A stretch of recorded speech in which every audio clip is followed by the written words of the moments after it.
This is me, an imposter, standing in the middle of 200 supercars about to break a Guinness World Record. But how did we get here? How are we even in the vicinity of this place? I don't own a supercar. I'm not mega rich. And today, I'm going to tell you how we made it happen.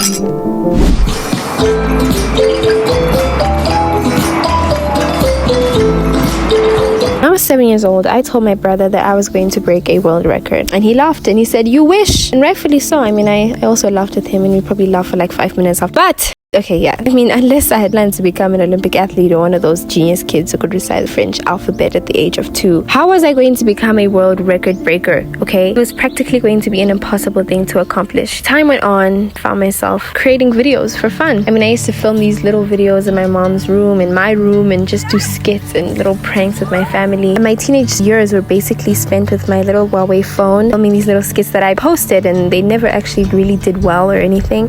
I didn't become famous. I didn't gain 1 billion or 1,000 views as I used to think that I would, but I never stopped creating. And I don't think I didn't stop creating because I thought maybe one day these videos will pop off. I think eventually I started to feel comfortable being in front of a camera, and then that just translated to me just having this love for creating videos as a hobby, just manifesting inside of my body and my brain and in my mind. And for a while it is basically what I always enjoyed doing. Now the reason I'm telling you is because this is also quite important for the story that I'm about to tell you today. Let's go back to when I turned 16.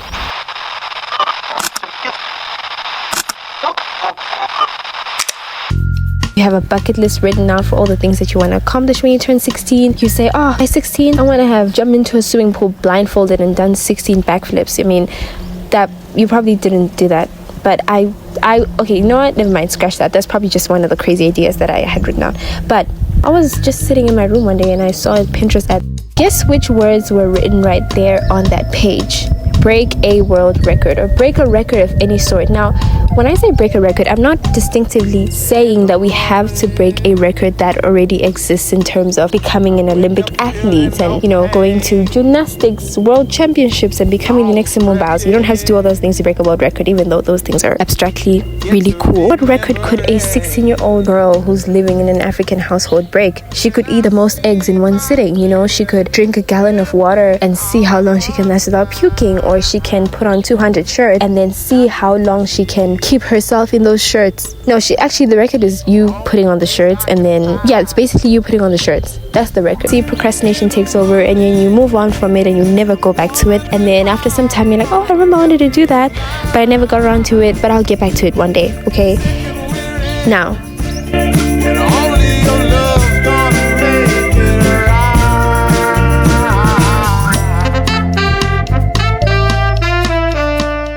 every record I tried, someone was always better somewhere. And the ones I thought I had a chance at, I mean, those Guinness World Record requirements are genuinely crazy. I don't know how they expect us to do that stuff, okay? I mean, did you know that to break the Guinness World Record for the number of t-shirts worn, you literally need to wear 260? So where am I going to find 260 shirts? Wait, do crop tops count? Because if crop tops count, that changes everything. That literally changes everything for real. So in order to be a Guinness World Record holder, you first need an account, the Guinness World Record website, basically. And then you need proof of concept. You need to basically follow very strict guidelines for how that rule is broken or how that record is broken. And then the third thing is basically that you have to capture continuous video footage of this thing, right? So one of the Guinness World Records that I've actually tried to beat was putting the most amount of sticky notes on my face. I do not have footage of me attempting to do this thing because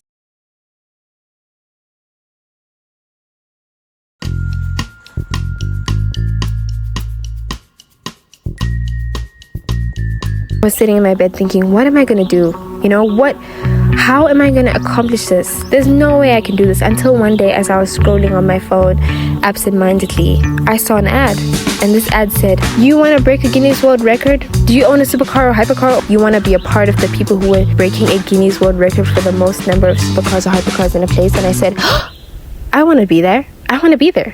So all these years I've been trying to break this record and, you know, failing dismally and looking at myself and thinking, I can't do this. How am I going to do this? Here my answer was. Here is the answer right in front of me. And then I said, okay, we're gonna go to this place. I'm going to attend this event. But then I realized, wait, I look up the ticket prices. Remember, I don't have any money. I'm a student as well.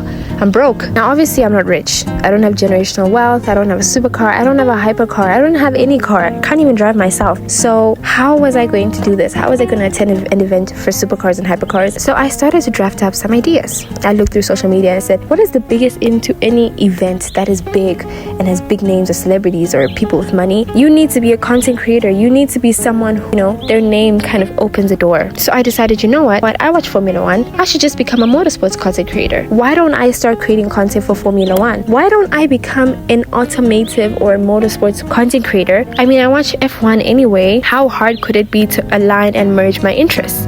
I started working. I spent countless hours researching, editing, learning, trying my very hardest to understand anything and everything about Formula One, about cars, about anything motorsport. Now remember, I told you that I used to make comedy videos. So the second that I started to shift and I started making, Formula One content, everybody unfollowed me. Everybody and their mom unfollowed me. Now to give you context, I had about 8,000, 10,000 followers when I was doing comedy. When I started posting Formula One, I lost about 5,000 followers. In the span of 3 months, it wasn't even a long time. It seemed to me that not a lot of people liked cars, and I was heartbroken until one day the tide changed. Someone followed me for a Formula One skit, and then another, and then another, and then another. And after 2 months of creating, I'd finally gotten just a few people who liked what I was creating, but time was running out. I mean, at this point, I literally only had about 6 months until this event, and I still didn't know how I was gonna get in. So I kept filming and creating and telling stories about Formula One and editing and praying. And one thing about God, He knows how to carry you far beyond that you ever imagined that you would go. Now, in the middle of the 4th month, I sort of blew up, okay? I was getting DMs upon DMs upon DMs from other Formula One fans,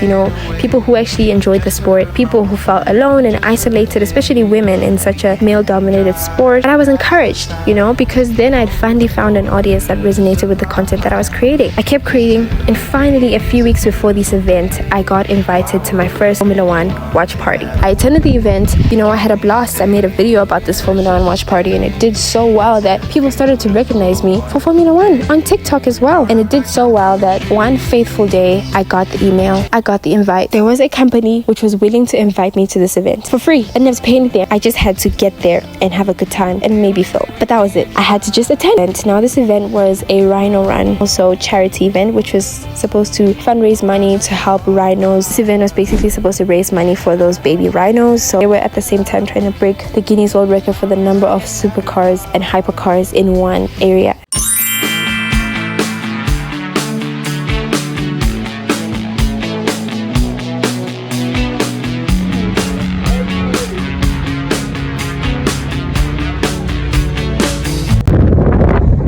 This is supposed to be the pit lane, I assume, because usually this is the pit wall. On my days, the pit wall is right here. The cars would be lined up here to go out for qualifying in this direction.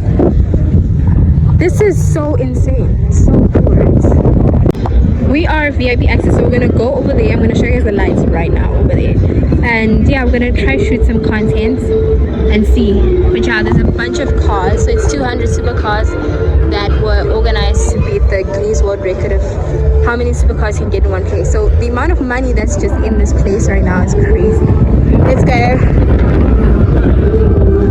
Let's go check it out. If there was a Formula One race here, that's where lights out and away we go would be right there, and then the race will start here. So this is where the cars would line. Upon entering this event, I met the people who had invited me, and we had a blast looking at the cars, seeing the environment, just seeing everything unfold. I mean, I was so excited to be there. It was one of the best days of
find out whether or not we have surpassed 183 vehicles set in Cambodia in 2024. They're just checking with the auditors in Dubai. Is that there were 295 cars in attendance. Right? So, Tommy, the Ferris Hope Foundation, in support of Rhino Connect, a very important cause, has achieved 243 cars. Congratulations!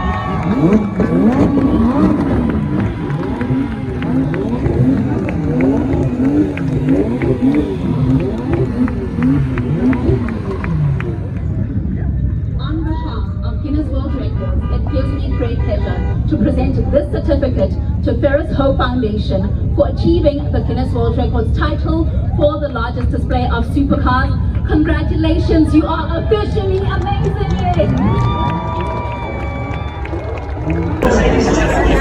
The F1 March Party, and watch F1, it's so loud.